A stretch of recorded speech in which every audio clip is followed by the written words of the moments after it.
हे महाराज, हे सेवक सुखदायक राम, मैं आपकी बलि जाता हूँ। हे महाराज, हे सुंदर और सर्वसमर्थ राम, मैं आपकी बलि जाता हूँ। हे महाराज, हे राम, आप सब संकटों से छुड़ाने वाले हैं, मैं आपकी बलि जाता हूँ। हे कमल नयन महाराज राम, मैं आप पर बलिहारी हूँ।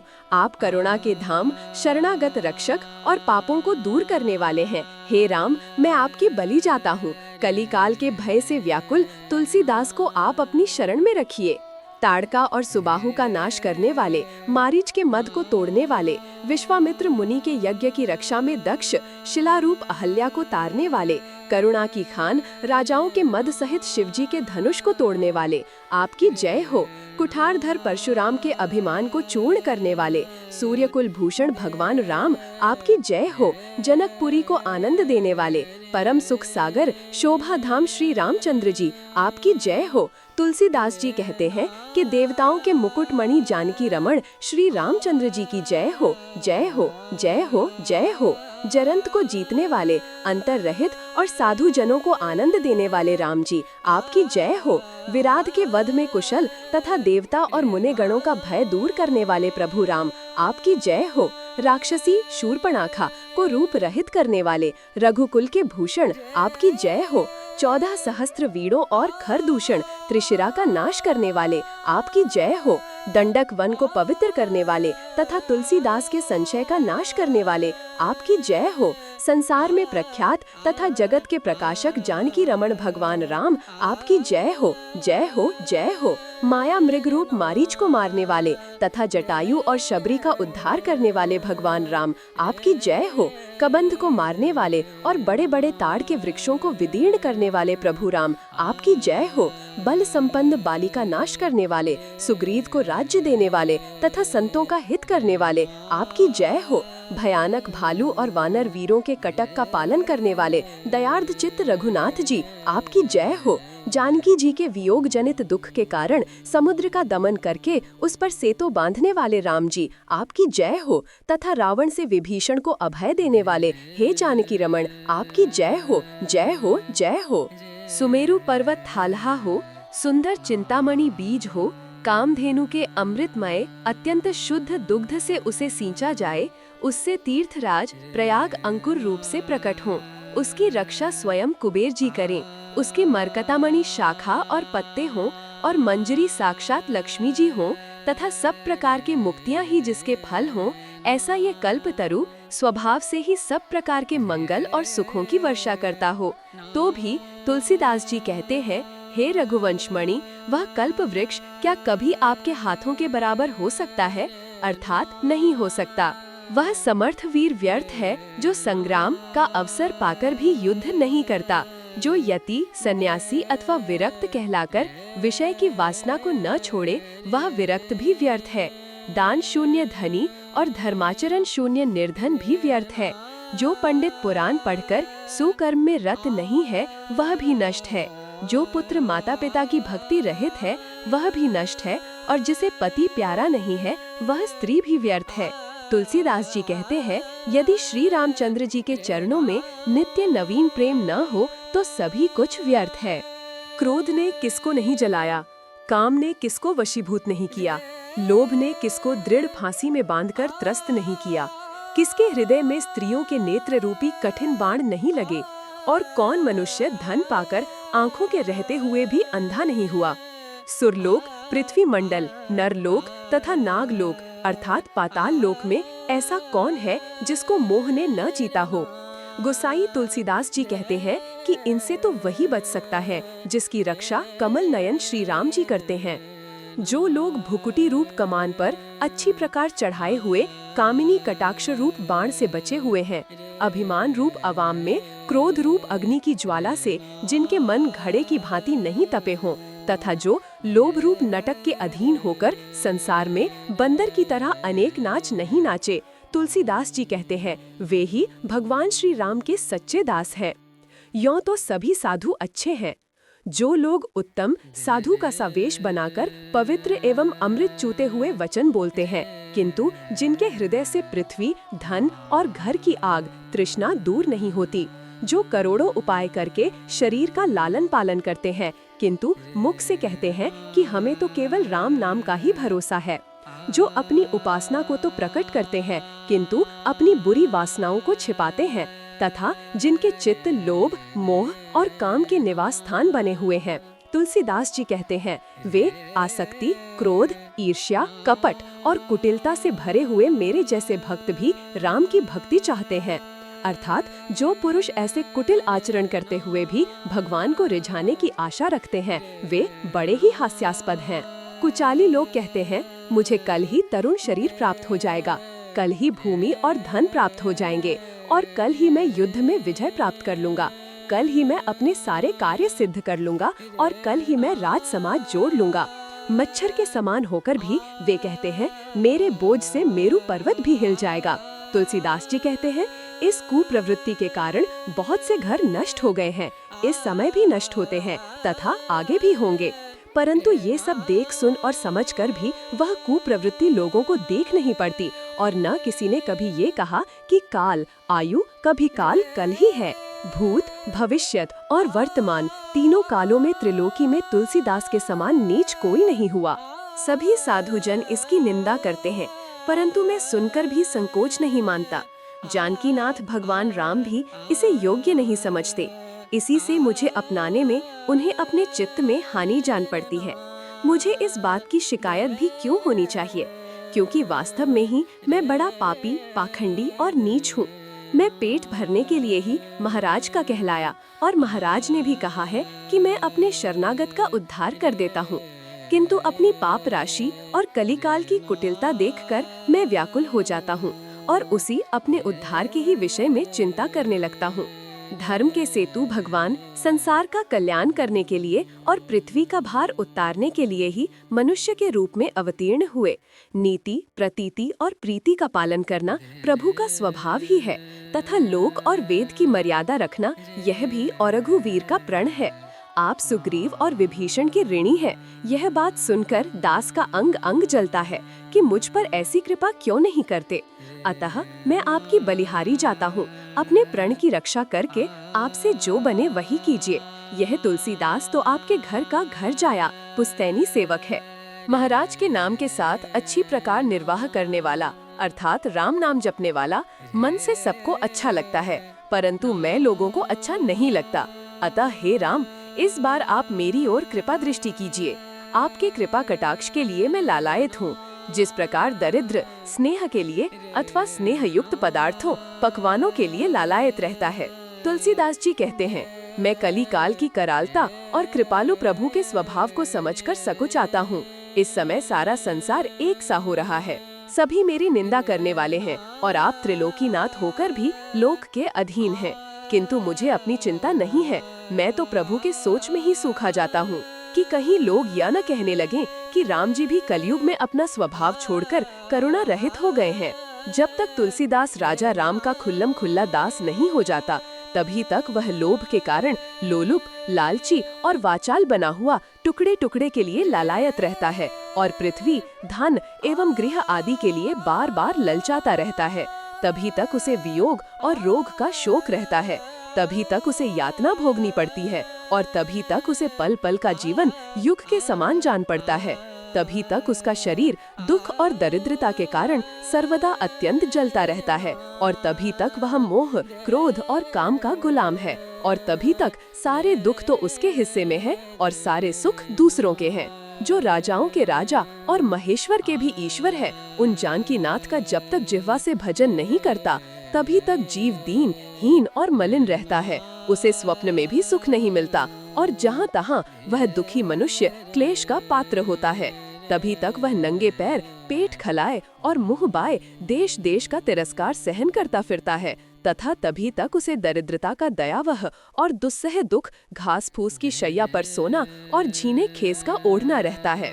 हे नाथ, आप ब्रह्मा आदि ईश्वरों के भी ईश्वर, महाराजाओं के महाराज, देवों के देव और प्राणों के भी प्राण हैं। आप काल के भी काल, महाभूतों के भी महाभूत, कर्म के भी कर्म और कारण के भी कारण हैं। किंतु वेद के लिए अगम होने पर भी आप तुलसीदास जैसे साधारण पुरुष के लिए सुलभ हैं।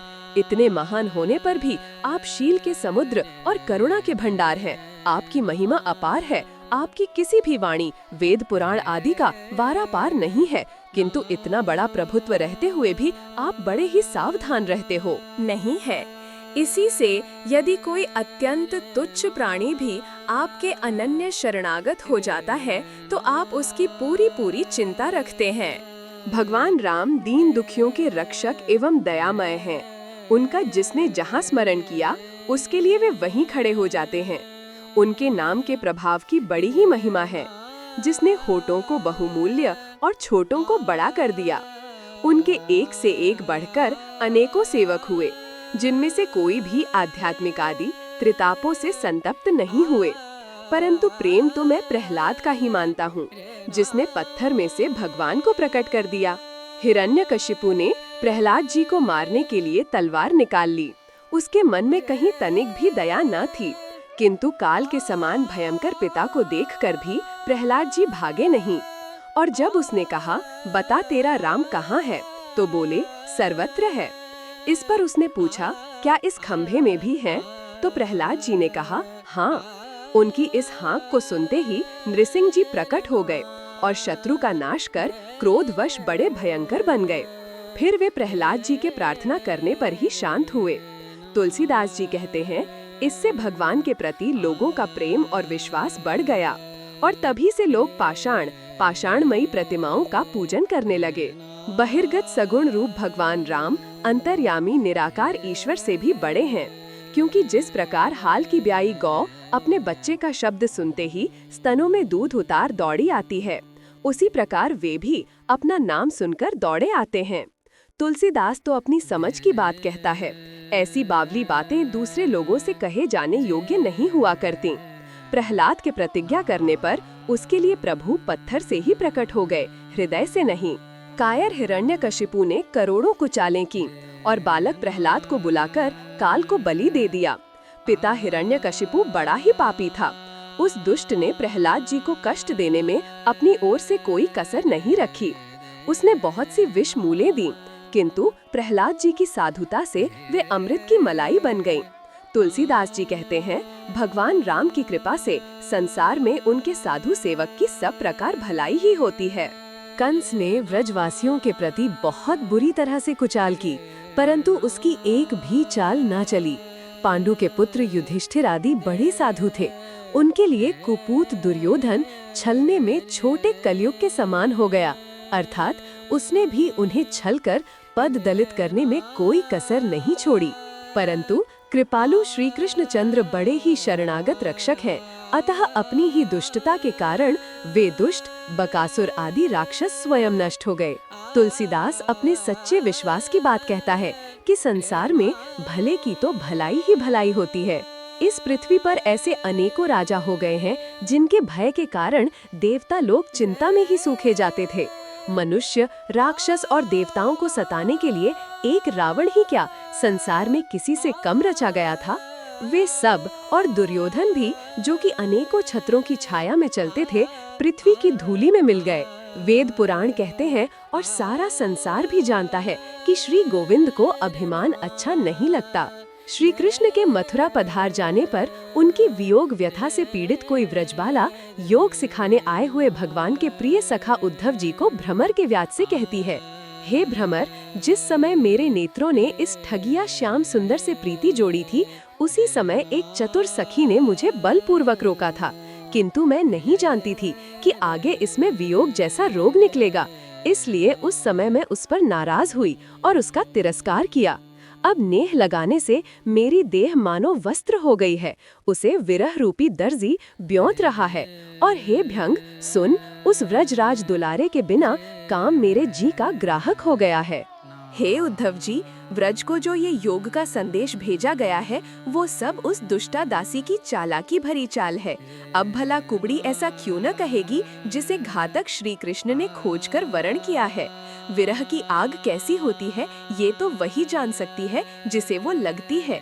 आज कुब्जा तो नंदन नंदन की सुहागिन बनी हुई है, उसे हमारी पीर का क्या पता, किंतु इससे हमें श्याम सुंदर की बुद्धिमानी का पता लग गया। उन्हें कुबड़ बहुत पसंद है, इसलिए अब हम भी पीठ पर बनावटी मोटरी बांधा करेंगी, जिससे कुबड़ी दिखाई दिया करे। छबीले श्याम सुंदर ने कहीं से जैसे तैसे ढूंढकर कुबड़ी जैसी बाला का ये भ्रमर रूप बड़ा उत्तम सेवक भेजा है। यह बड़ी ज्ञान की बातें गढ़ने वाला, बिना जिह्वा के ही बोलने वाला, बाल की खाल खींचने वाला और हृदय की पीड़ा को बढ़ाने वाला है। यह प्रीति का वध करने वाला, विशेषतया रस रीति को नष्ट करने वाला और बड़ा नीति कुशल एवं विवेकी है। सो इसमें इसका कोई दोष नहीं, देश काल का ऐसा ही विधान है। तुलसीदास जी कहते हैं, अब कहने से कुछ प्रयोजन सिद्ध थोड़े ही होगा, अब तो सब कुछ सहना ही पड़ेगा, क्योंकि जब नंदन नंदन से वियोग हो गया तब योग के लिए अवसर आ ही गया। हे श्री हनुमान जी, हे लाडिले लखनलाल, हे मन भावन भरत जी, तनिक कृपा कर इस सेवक की सहायता कीजिए। यह दीन, दुर्बल और दया पात्र दास आपसे विनय करता है। इससे यदि कोई भाव बिगड़ जाए तो आप ही सुधार लें। मेरी स्वामिनी सदा मेरे मस्तक पर विराजमान रहती हैं, सो हे देवी, आप भी इस दास को अपने चरणों का दर्शन क्यों नहीं कराती? हमारे प्रभु का तो खींचने में भी रीझने का स्वभाव है, वे तो सदा ही प्रसन्न रहते हैं। अतः राम की दुहाई, इस समय भी श्री रघुनाथ जी अवश्य रीझे होंगे। माताजी, मैं तुमसे ठीक ठीक कहता हूँ, मेरा वेश तो वैराग्य का सा है, किंतु मन राग से भरा हुआ है। तुम्हारे ही स्वामी का नाम बेचकर, अर्थात राम के नाम पर भीख मांगकर मैं इन पापी पामर प्राणों का पोषण करता हूँ। इतने बड़े अपराधी और पापी से, हे मातः, तू यह कह दे कि तू मेरा है और मुझी से उत्पन्न हुआ है। इससे मेरे स्वार्थ और परमार्थ दोनों सिद्ध हो जाएंगे, फिर मेरे अंदर किसी प्रकार की कमी नहीं रह जाएगी। जहाँ सप्तर्षियों का उपदेश सुनकर राम मंत्र को उल्टे क्रम से मरा मरा जपते हुए वाल्मीकि जी व्याध से महामुनि साधु हो गए, जो श्री सीता जी का निवास स्थान और कुश तथा लव का जन्म स्थान था। तुलसीदास जी कहते हैं, जहाँ की छाया का स्पर्श होते ही शरीर का सारा ताप शांत हो जाता है। वो वृक्षराज सीतावट श्री गंगा जी के तट पर शोभायमान है। उसके दर्शन मात्र से पापी पुरुष भी पवित्र हो जाता है। ये स्थान वारीपुर और दिगपुर इन दो गांवों के बीच में है और श्री जानकी जी के चरण कमलों से अंकित है। उसके पत्ते मरकत मणि के समान नीलवर्ण तथा फल माणिक्य के सदृश हरे रंग के हैं। अपनी जटाओं के कारण वह ऐसी शोभा देता है मानो वृक्ष रूप में महादेव जी ही हों। वह मानो सुंदरता का पुंज है अथवा सुकृत का सुमेरु है, किंवा सब प्रकार की संपत्ति, आनंद और मंगल का घर है।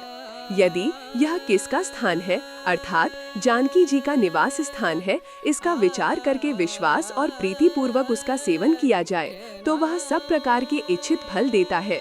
वह सुंदर भूमि श्री गंगा जी के तट पर सुशोभित है। यह राम वल्लभा श्री जानकी जी का वट कलयुग में कल्प वृक्ष के समान है। साधारण वट वृक्ष में भी श्री महादेव जी का निवास होता है। फिर इसके समीप तो गंगा जी का तट तथा मुनिवर वाल्मीकि जी का आश्रम है, जहाँ श्री सीता जी ने निवास किया था। अतः इसकी महिमा का तो वर्णन ही कौन कर सकता है। यह योग, जप, यज्ञ और वैराग्य के लिए तो बड़ा पवित्र पीठ है, किंतु रागी पुरुषों को जो इसे बाहरी दृष्टि से देखेंगे, यह बड़ा रूखा जान पड़ता है। तुलसीदास जी कहते हैं कि यहाँ के लोग विचार पूर्वक जो आज्ञा, आदेश, भैया आदि शिष्ट शब्दों का स्वभाव से ही प्रयोग करते हैं।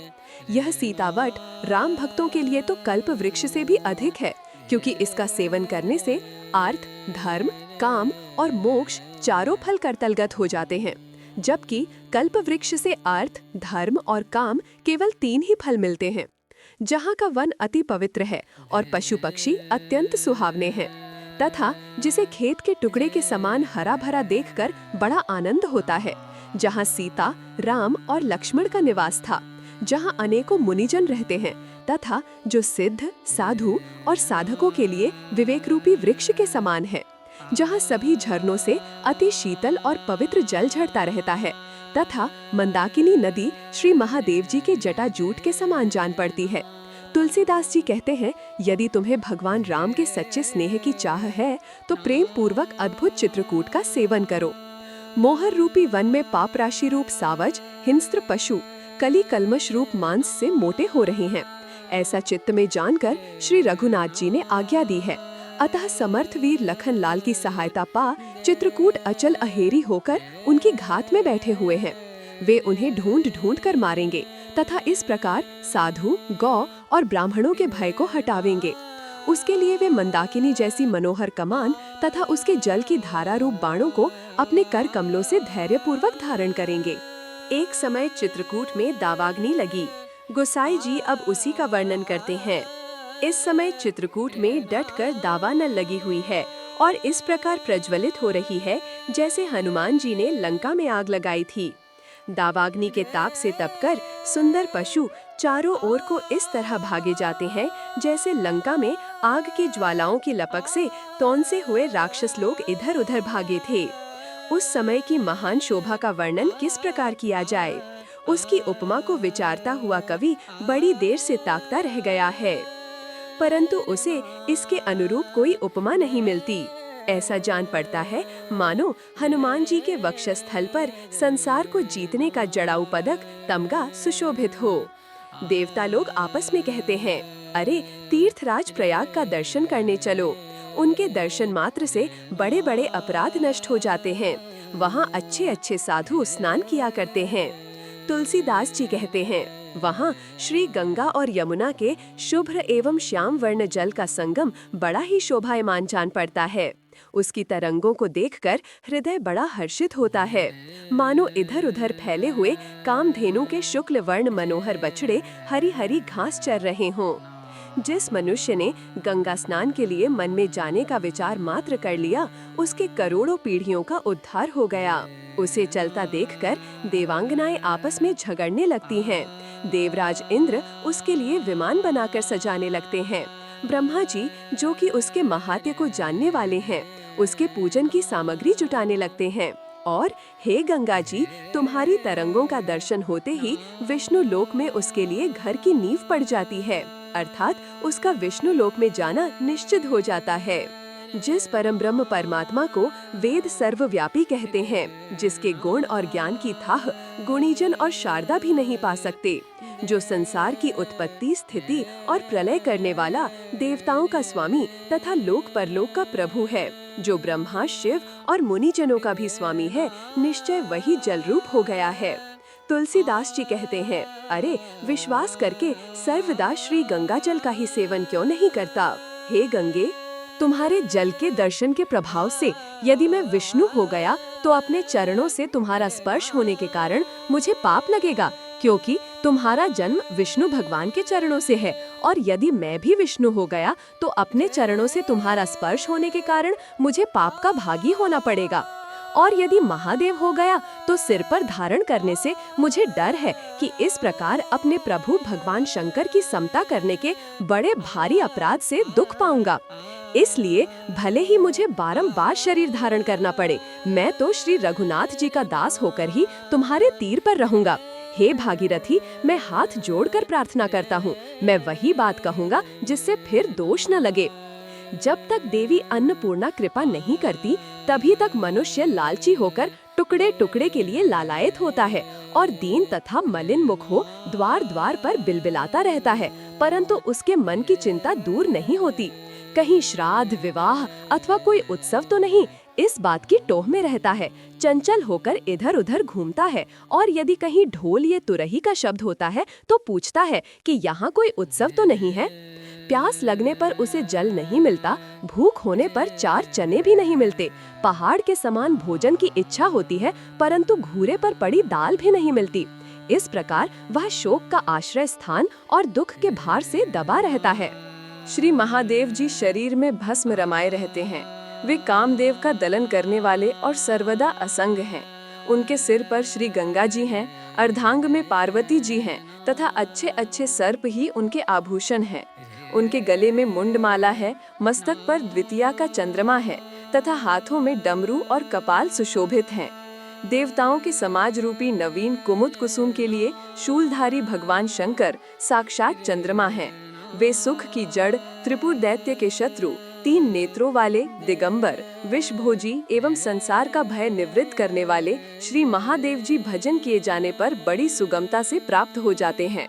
मैं उन श्री शिव शंकर की शरण हूँ, जो विष भक्षण करने वाले, दिगंबर, दुखहारी, भक्त मनोरंजन, कुंद, चंद्र एवं कपूर के समान गौरव वर्ण, सच्चिदानंद घन और विकट वेशधारी हैं, जिनके हृदय पर शेष जी और मस्तक पर स्वभाव से ही परम पवित्र श्री गंगा जी विराजमान है, जो कल्याण स्वरूप, कामना शून्य और सौंदर्य धाम है तथा जिनकी राम नाम में नित्य रुचि है।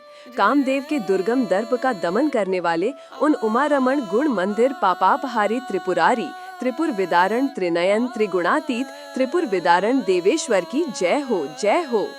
अहो, जिनके अर्धांग में पार्वती जी रहती हैं, परंतु जिनका नाम योगीश्वर अथवा योगपति है, जिनका भांग धतूरा आदि विषम भोजन तथा दिशाएं ही वस्त्र हैं, किंतु जो विश्वेश्वर और विश्व के आश्रय स्थान कहलाते हैं, जिनके हाथ में कपाल, सिर पर सर्पों की माला और शरीर में हालाहल विष और भस्म की ही शोभा है, किंतु जिनका नाम शुद्ध, अविरुद्ध, अमर, अमल और निर्दोष है, जिनका विकराल भूत बेताल प्रिय ऐसा भयंकर नाम है, किंतु जो भव भय का नाश करने वाले हैं, तुलसीदास जी कहते हैं, वे महादेव जी सब प्रकार समर्थ हैं, उनकी महिमा अकथनीय है और वे मेरे संदेहों की निवृत्ति करने वाले हैं।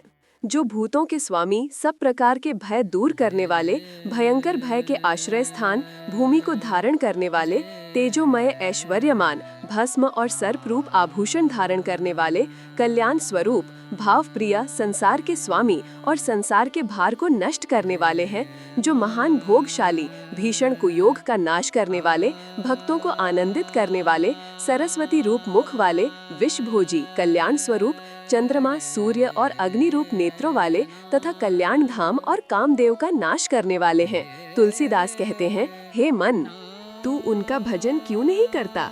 ब्रह्मा जी कहते हैं, हे पार्वती, तुम अपने पति को समझा दो, ये बड़ा बावला और भोला दानी है। देखो, स्वयं तो नंगा फिरता है, परंतु यदि किसी याचक को देखता है तो कहता है कि थोड़ा मत मांगना, यहाँ कुछ कमी नहीं है। संसार में जितने याचक जोड़े जुट सकते, उन्हें जुटाकर उन सब कंगालों को प्रसन्न होकर इंद्र बना देता है। उनके लिए स्वर्ग तैयार करते करते मेरा नाक में दम आ गया है, परंतु पिनाक पाणी महादेव मेरा कुछ भी एहसान नहीं मानते। ये स्वयं तो गले में भयंकर विष और भीषण सर्प तथा नेत्र में अग्नि धारण किए हुए हैं, किंतु इसके शरणागत तीनों तापों से दग्ध नहीं होते। इसके साथ ही तो भूत बेतालादी हैं और नाम भी भव है, परंतु ये भव संसार के भारी भयों को पल भर में नष्ट कर देता है। यह तुलसी का स्वामी महादेव है तो दरिद्र शिरोमणि सा, किंतु इसका स्मरण करने पर दुख और दारिद्र्य ठहरने नहीं पाते। इसके घर में केवल भांग है और आंगन में केवल धतूरा, परंतु इस नंगे के आगे मांगने वाले निरंतर बढ़ते ही रहते हैं। इसके मस्तक पर वरदायिनी गंगा जी विराजती हैं, स्वयं भी वरदायक अथवा श्रेष्ठ दानी है। बरदा बैल पर ही चढ़ा हुआ है और इसकी गृहिणी भी वरदायिनी पार्वती है। इसके घर में धतूरा और भस्म का ही ढेर है तथा इसका निवास स्थान वहाँ है जहाँ सब लोग मुर्दों को ले जाकर जलाते हैं। ये सर्प और कपाल धारण करने वाला बड़ा कौतुकी है। इसके घर में चारों ओर भांग की टट्टियों के पर्दे लगे हुए हैं। यह आधी दमड़ी की हैसियत वाले कंगालों के शिरोमणि को भी लोकपाल बना देता है, जो अर्थ, धर्म, काम और मोक्ष इन चारों पदार्थों का दाता है। त्रिपुरासुर का वध करने वाला और तीनों लोकों में सबका सिरमौर बना हुआ है, जो बड़ा भोला है, केवल शुद्ध भाव का भूखा है तथा स्मरण करने पर जिसने तुलसीदास का भी भला ही किया है, उसको छोड़कर तू विषयों की आशा का दास बना हुआ है, किंतु तुम्हारे जी का तुच्छ लोभ कभी नष्ट नहीं हुआ। तुलसीदास कहते हैं, यदि तूने पार्वती पति भगवान शंकर की आराधना नहीं की तो बहुत से साधन करके भी क्या फल पाया। संपूर्ण लोक जले जा रहे हैं, ये देखकर त्रिनयन भगवान शंकर ने उस हालाहल विष को लपक कर लिया और शीघ्रता से पी लिया। इससे वह विष आपका आभूषण हो गया। हे स्वामी, आपका हृदय तो करुणा का समुद्र है। मालूम नहीं मेरा भाग्य ही फोड़ने योग्य है अथवा आप ही को किसी ने मेरा कोई दोष दिखा दिया है। हे शंकर, इस तुलसी को कलिकाल ने व्याकुल कर दिया है, आप इसकी प्रार्थना पर ध्यान क्यों नहीं देते? महादेव जी ने कालकूट विष खाया था, किंतु उनका शरीर अजर अमर हो गया। अब शमशान ही उनका निवास स्थान है और भस्म की पोटली ही उनकी संपत्ति है। हाथ में डमरू और कपाल है, भयंकर सर्प ही उनके आभूषण हैं तथा उस अत्यंत बावले महादेव की बैल की सवारी पर ही बड़ी रीझ रुचि है। तुलसीदास जी कहते हैं, उसके अति विशाल गौर शरीर पर विभूति सुशोभित है, सो ऐसी जान पड़ती है मानो हिमालय पर्वत पर शरतकालीन चंद्रिका छिटक रही हो। अर्थ, धर्म, काम और मोक्ष ये तो उसकी दृष्टि में ही विराजते हैं। उस मर्द योगी की करामात काशी में प्रकट हो रही है। उनका जटाजूट पिंगल वर्ण है, मस्तक पर परम पवित्र गंगा जल सुशोभित है तथा उनके नेत्र स्थित अग्नि की ज्योति उनके भौहों पर दमकती है। उनके नेत्र विशाल और अरुण वर्ण हैं। ललाट पर द्वितीया का चंद्र शोभायमान है। गले में कालकूट विष है तथा वे सर्पोक आभूषण धारण किए हुए हैं। उनका अति सुंदर दिगंबर वेश है और वे शरीर में भस्म रमाए रहते हैं, भांग खाते हैं तथा सींग का मनोहर शब्द करके कालर रूपी कंटक को निवृत्त कर देते हैं। जिस समय वे भोलानाथ योगी बेतरह प्रसन्न होते हैं, उस समय वे देते देते अघाते नहीं और स्वयं आग के पत्तों से ही रीछ जाते हैं। जो मांगने वालों को संपत्ति सहित श्री संपन्न अथवा लक्ष्मी जी का भवन अर्थात वैकुंठ भवन देते हैं, किंतु जिनके घर में केवल विभूति, भस्म और भांग है और चढ़ने के लिए जिनके बैल की सवारी है, जिनका नाम तो वामदेव है, किंतु जो सर्वदा सबको दाहिने अनुकूल रहते हैं, सदा असंग निर्लेपता का ठाठ रहने पर भी जिनके अर्धांग में पार्वती जी रहती हैं, तथा जो कामदेव का मथन करने वाले हैं। तुलसीदास जी कहते हैं, उन श्री महादेव जी का प्रभाव भाव से ही सुलभ है, नहीं तो वेद शास्त्र के लिए भी उसका जानना अत्यंत कठिन है। उनका वेश तो भिक्षुकों का सा है तथा रूप भी बड़ा भयानक है। किरवे शंकर कल्याण करने वाले, दीन बंधु, दयामय, दान शिरोमणि तथा दारिद्र्य का नाश करने वाले हैं। मदन मथन भगवान शंकर मांगने वाले से षोडशोपचार में से किसी भी अंग की इच्छा नहीं करते। वे तो केवल देना ही जानते हैं, यह उनकी स्वभाव सिद्ध आदत है। यदि उन पर पानी की 4 बूंदें भी डाल दी जाएं, तो उसे ही वे सच्ची सेवा मान लेते हैं और उसके बदले में 4 फल दे डालते हैं। तुलसीदास जी कहते हैं, यदि तुम्हें विश्वेश्वर भगवान भोलानाथ का भरोसा नहीं है, तो भले ही करोड़ों क्लेश करो और खाक छान छान कर मर जाओ, पल्ले कुछ पढ़ने का नहीं। संसार में शूलपाणी श्री महादेव जी के समान दारिद्र्य को दूर करने वाला तथा दुख और दोषादि का दहन करने के लिए दावानल रूप कोई दूसरा दयालु दानी नहीं है। अरे अनेक देवताओं की उपासना में लगा रहकर मशान क्यों जगाता है? अरे मूर्ख, इस प्रकार तू अपनी प्रतिष्ठा खोकर आग्रह पूर्वक प्रेत क्यों बनता है? अरे अज्ञानी, तू करोड़ों उपाय करके दौड़ दौड़ कर क्यों मरता है तथा देश देश के राजाओं से क्यों याचना करता फिरता है? तुलसीदास जी कहते हैं, बिना विश्वास के ही तू प्रयाग में देह त्याग करता है तथा धन के लिए ही तू कुरुक्षेत्र में दान देता है, उससे भी तुझे क्या लाभ होगा? अरे भवनाथ को धतूरे के 2 पत्ते देकर और इस प्रकार उन्हें भुलावा देकर उनसे सहज ही में इंद्र की संपत्ति क्यों नहीं ले लेता? जिसके यहाँ रथ, हाथी और घोड़ों की कतारें लगी हुई हैं, अच्छे अच्छे योद्धा तथा धन धाम की भी अधिकता है और जिसकी करनी को भी कोई नहीं पहुंच सकता, जिसकी स्त्री अत्यंत विनीत, पुत्र बड़ा सदाचारी और सुंदर तथा जिसे विनय, विवेक, विद्या और सुंदर शरीर प्राप्त है। तुलसीदास जी कहते हैं, इस प्रकार उसे जो यहाँ ऐसा सुख प्राप्त है और परलोक में शिवलोक में स्थान मिलता है, ये सब फल जिस कर्म का है उसे सावधान होकर सुनो। उसने जानकर, बिना जाने, रूठकर अथवा खेल में ही किसी समय श्री महादेव जी पर बेल के 2 पत्ते चढ़ा दिए होंगे। जिसके रति के समान सुंदरी स्त्री है, जो आसमुद्र भूमंडल का अधिपति है, जिससे परास्त होकर अनेकों राजा लोग हाथ जोड़े खड़े रहते हैं, जिसकी संपत्ति और सात समाज को देखकर देवराज इंद्र को भी लज्जा होती है। इस प्रकार जिसे विधाता ने सभी प्रकार के सुख जुटाकर दिए हैं, जिसे इस लोक में ऐसा सुख है और परलोक में इंद्र पद प्राप्त होता है, उसे ये सब जिस कर्म का फल मिला है, उसे तुलसीदास विचार कर कहता है। उसने या तो आँख के 4 पत्ते अथवा 2 धतूरे के फूल एक बार महादेव जी पर डाल दिए होंगे।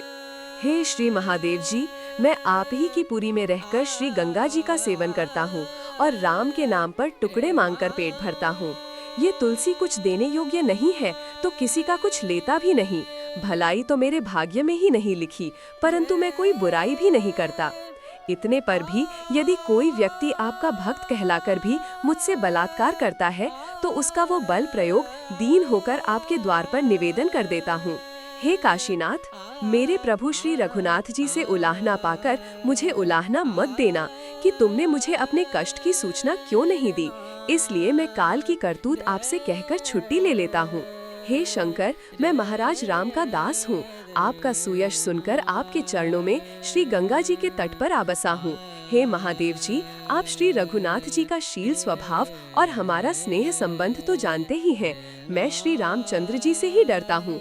हे भूतनाथ, मेरे इस आधि भौतिक शरीर में बड़ी प्रबल पीड़ा हो रही है। इससे तुलसीदास बहुत व्याकुल है। इस कुत्सित पीड़ा से मैं घुला जाता हूँ, आप रक्षा कीजिए। इससे तो यदि आप मार दें तो अनायास ही काशीवास का मुख्य फल प्राप्त हो जाए, और यदि जिलाना चाहें तो कृपा करके मेरा शरीर निरोग कर दीजिए। हे दयामय महादेव जी, मुझे जीवित रहने की इच्छा नहीं है। यह आप जानते ही हैं कि मैं मरने के ही लिए काशीपुरी में रहता हूँ। हे कामारी, आप भगवान राम के दासों के लिए कल्प वृक्ष के समान हैं। मैं जगन माता पार्वती जी के सहित आपका आश्रय चाहता हूँ। भैरव जी की प्रेरणा से ये रोग भूत की तरह मेरे पीछे लग गया है, जिसके कारण इस तुलसीदास को बड़ा कष्ट हो रहा है। अतः हे भूतनाथ, आप रक्षा कीजिए। मैं आपके चरण कमल पकड़ता हूँ। यदि मुझे जिलाना है तो जानकी वल्लभ का दास जानकर जिलाइए, और यदि मारना है तो आपसे साफ साफ कहता हूँ, मुझे मुंह मांगी मौत दीजिए। अर्थात मृत्यु तो मैं स्वयं भी मांगता हूँ, वो मुझे प्रसन्नता पूर्वक दीजिए। हे पंच महाभूतों के कारण स्वरूप शिव जी, आपको भूत, प्रेत एवं पिशाच प्रिय हैं। आप अपने समाज को अच्छी तरह जानते हैं। उनके वेश, वाहन, आभूषण, वस्त्र, निवास स्थान, खान पान, बलि और पूजा विधि अनेक प्रकार के हैं। उनका कौन वर्णन कर सकता है। राम के दासों का व्यवहार और प्रेम तो सीधा साधा होता है। वे सभी से प्रेम रखते हैं और सभी का सम्मान करते हैं। अतः मेरे व्यवहार से मेरा सम्मान बढ़ा देखकर जो भैरव जी ने मुझे दंड दिया है, उसमें मेरा क्या अपराध है। अब तुलसीदास की बात तो श्री भूतनाथ के सुधारने से ही सुधरेगी। मेरे माता पिता और गुरु तो श्री शंकर और पार्वती जी ही हैं। हे पार्वती पते, हे भोलानाथ, हे भवानी पते, इस विश्वनाथपुरी काशी में आज कलिकाल की दुहाई फिरी हुई है। काशी में रहने वाले पुरुष शंकर के समान हैं और स्त्रियां पार्वती जी के सदृश हैं, ऐसा वेद ने कहा है, और इस पर कृपालु चंद्रशेखर की भी सही है। किंतु हे महेश, आज कली के प्रताप से वे लोग जो शंकर को षडानन और गणेश से भी प्यारे हैं, बड़े व्याकुल दिख पड़ते हैं। सारी काशीपुरी को इस कली ने बेहाल कर दिया है। यह कली रूप निष्ठुर किरात आपकी पूरी रूप कल्पलता को खेल ही में काट रहा है। इसे अपने मस्तक का नेत्र खोलकर देखिए। जहाँ के महादेव जी जैसे स्वामी और पार्वती जी जैसी स्वामिनी है, तथा लोक और वेद में भी जिस स्थान की महिमा प्रसिद्ध है, जहाँ रुद्र के गण ही योद्धा हैं और श्री षडानन एवं गणेश जी सेनापति हैं, वहाँ भी कली की कुचाल को किसी ने नहीं रोका। इस विश्वनाथ की बीसी में, उस वाराणसी में बड़ा भारी विषाद छाया हुआ है। शंकर के नगर की ऐसी दुर्दशा है कि पूछो मत। वे भस्मासुर को वर देने वाले ठहरे, उनका अमृत छोड़कर विष पीने का स्वभाव जानकर भी तुलसीदास उनके विषय में किस प्रकार कोई बात कह सकता है। अर्थात उनका तो स्वभाव ही उल्टा है। इसलिए नगर की चिंता न कर, यदि वे कलयुग को पाले हुए हैं तो कोई आश्चर्य नहीं। काशी का महत्व लोक और वेद दोनों में प्रसिद्ध है। यहाँ के निवासी श्री शंकर और पार्वती रूप हैं। काल भैरव जैसे तो यहाँ के कोतवाल हैं, दंडपाणी भैरव जैसे दंड देने वाले जज हैं, तथा गणेश जी जैसे अनेकों अनुपम सभासद हैं। किंतु कुचाली कलयुग ने वहाँ भी अपनी कुचेष्टा नहीं छोड़ी, अथवा वह मूर्ख जानता नहीं कि यहाँ के राजा साक्षात भूतनाथ हैं। आजकल सब बातें उल्टी देखने में आती हैं। दुष्ट लोग तो खूब फलते फूलते और फैलते हैं, तथा साधुजन पल पल में दुख उठाते हैं। जैसे कहावत है, घी तो खाए दीपमालिका और दूसरे दिन ठोंका जाता है सूप। 5 कोस के बीच में बसा हुआ काशी क्षेत्र पुण्य का खजाना और स्वार्थ परमार्थ दोनों का साधक है। यह जानकर आपने यहाँ के निवासियों को अपने पार्श्व में बसाया है, किंतु नीच स्त्री पुरुष इस आदर को सह नहीं सके। इसलिए उन्होंने जो कर्म विचार कर नहीं किए, उन्हीं का फल वे कायर लोग भोगते हैं। किंतु यह कलिकाल आपसे भय नहीं मानता, यह बड़े आश्चर्य की बात है। देखिए, सुदर्शन चक्र ने भगवान कृष्ण के बिना कहे ही मिथ्या वासुदेव पौंड्रक का वध करने के अनंतर काशी को जला दिया था। उसमें यद्यपि श्री कृष्ण का कोई अपराध नहीं था, तो भी आपके प्रेम की हानि जानकर उनके चित्त में बड़ा ही संकोच है। फिर बेचारा कली तो किस खेत की मूली है। दैव का कोप होने पर तो एकमात्र आप आशुतोष का ही भरोसा कहा जाता है, क्योंकि लोगों को व्याकुल देखकर आप ही ने तो कालकूट विष पिया था। हे चराचर का पालन करने वाली माता पार्वती, तेरी ही कृपा से ब्रह्मा जी सृष्टि की रचना करते हैं, विष्णु पालन करते हैं और महादेव जी संहार करते हैं। सारे विश्व का तेरे ही में विकास होता है। तेरे ही में उसकी स्थिति है और फिर तेरे ही में उसका लय होता है। हे जगत जननी, तुम कृपा तरंगावली से विभूषित करुणामयी सरिता हो। तुम देरी न करके मुझे आश्रय दो। हे मुनिमन मानस मरालिके, कुपित होने पर तुम महामारी हो जाती हो और प्रसन्न होने पर तुम ही संसार की साक्षात जननी स्वरूपा हो। अतः अब तुम कृपा दृष्टि से हम दुखियों की ओर देखो। हे जगन्माता, यहाँ के अन्यायी नर नारी यद्यपि पाप और अवगुणों के पूरे निवास स्थान है, तो भी वे हैं तेरे ही दास दासी। हे देवी, वे दरिद्रता के कारण अत्यंत दुखी हैं। ब्राह्मण लोग भिखमंगी और बड़े डरपोक हो गए हैं। इसीलिए लोभ, मोह, काम और क्रोध रूप कली कलुष ने उन्हें घेर लिया है। देख, भगवान राम ने भी अपनी प्रजा के गुण दोषों की ओर दृष्टि न देखकर लोक मर्यादा की रक्षा की थी। इसमें स्वयं श्री महादेव जी साक्षी हैं। ऐसा जानकर हे माता, इस दास की प्रार्थना पर ध्यान देकर एक बार ऐसा कह दे कि ये सब मेरे हैं। हे महामारी, हे महिमा की खान एवं मंगल और आनंद की राशि महेश्वरी, ये काशीवासी तेरे ही दास हैं। न जाने लोगों का पाप है अथवा सिद्ध और देवताओं का शाप है या समय का प्रताप है, जिसके कारण काशी तीनों तापों से तप रही है। इस समय ऊंच नीच मध्यम श्रेणी के लोग, धनी निर्धन, राजा और राव, सभी ने हठ पूर्वक खुल्लम खुल्ला सब कुछ देखकर भी पीठ फेर ली है। देवताओं की प्रार्थना की और महामारियों को भी हाथ जोड़े, परंतु इन्होंने भोलानाथ को सीधा साधा जानकर मनमानी ठान रखी है। हे करुणानिधान बलवान वीर हनुमान जी, जहाँ तहाँ आप ही ने यश की राशि लूटी है, अतः आप ही यहाँ के लोगों का भी दुख दूर करके यशस्वी होइए। इस शिवपुरी रूप सरोवर के नर नारी रूप समस्त जलचर बड़े व्याकुल हैं। यह महामारी उनके लिए माझा हो रही है। वे उछलते हैं, तैरते हैं, घबराकर भागते हैं और हाय हाय करके मर जाते हैं। इस प्रकार सारा जल थल मृत्युमय हो रहा है। इस समय देवता लोग दया नहीं करते तथा राजा लोग भी कृपालु चित्त नहीं है। अतः वाराणसी में नित्य नवीन अन्याय बढ़ रहा है। हे रघुराज, रक्षा कीजिए। हे वानर राज हनुमान जी, रक्षा कीजिए। भगवान राम की बात बिगड़ने पर भी आप ही ने उसे संभाला था, अतः यहाँ भी आप ही कृपा कीजिए। एक तो सारे दुखों का मूलभूत यह भयंकर कलिकाल और उसमें भी कोढ़ में खाज के समान मीन राशि पर शनेश्चर की स्थिति है। इसी से इस समय वेद धर्म तो लुप्त हो गए हैं, लुटेरे ही राजा हो गए हैं तथा बढ़े हुए पाप की गति देखकर साधु जन दुखी हैं। हे दयाधाम भगवान राम, दुर्बल पुरुषों के लिए कोई दूसरा द्वार नहीं है। बल वैभव शून्य पुरुषों को तो एकमात्र आपकी ही गति है। हे महाराज, यदि इस समय आपने इन दोनों की सहायता न की तो आपके उस सर्वोपरि विराजमान विरध को लज्जित होना पड़ेगा। राम नाम ही मेरा माता पिता है, वही मेरा समर्थ स्वामी और हितकारी है। मुझे राम नाम से ही सब प्रकार की आशा है और राम नाम का ही भरोसा है। राम नाम से ही मेरा प्रेम है और राम नाम जपने का ही नियम है। राम नाम के अतिरिक्त और किसी अनुकूल प्रतिकूल मार्ग का मुझे कोई भेद ज्ञात नहीं है। राम नाम ही मेरे सारे स्वार्थ और परमार्थ को सिद्ध करने वाला है। राम नाम के बिना तुलसीदास किसी काम का नहीं है। मैं राम की शपथ करके कहता हूँ, राम नाम ही मेरा सर्वस्व है और वही मेरे जैसे दीन दुर्बल के लिए कामधेनु और कल्प वृक्ष के समान है। जिन लोगों ने पथिकों को लूटकर अथवा ब्राह्मणों को मार सताकर करोड़ों को मार्गों से धन एकत्रित किया है, उनका वो धन भगवान शंकर के कोप से हृदय को जलाकर जाएगा। ये बात खूब परीक्षा की हुई है।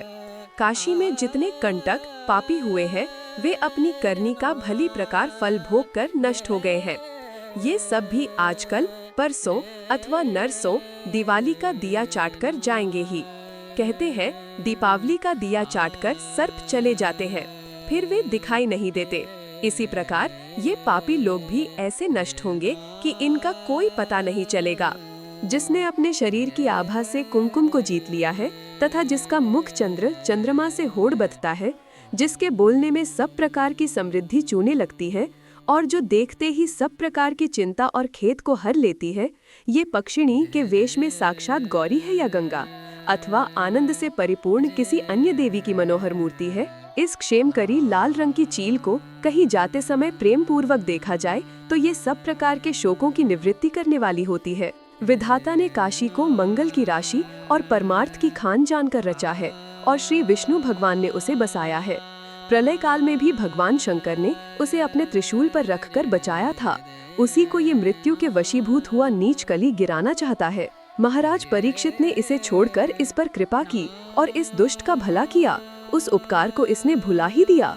हे हनुमान जी, रक्षा कीजिए। हे करुणानिधान भगवान राम, बचाइए। ये कली रूप कसाई कामधेनु को मारे डालता है, जो ब्रह्मा जी की रची हुई है और स्वयं विश्वनाथ की राजधानी है, और जो कृपामय विष्णु भगवान को प्राणों से भी प्यारी है।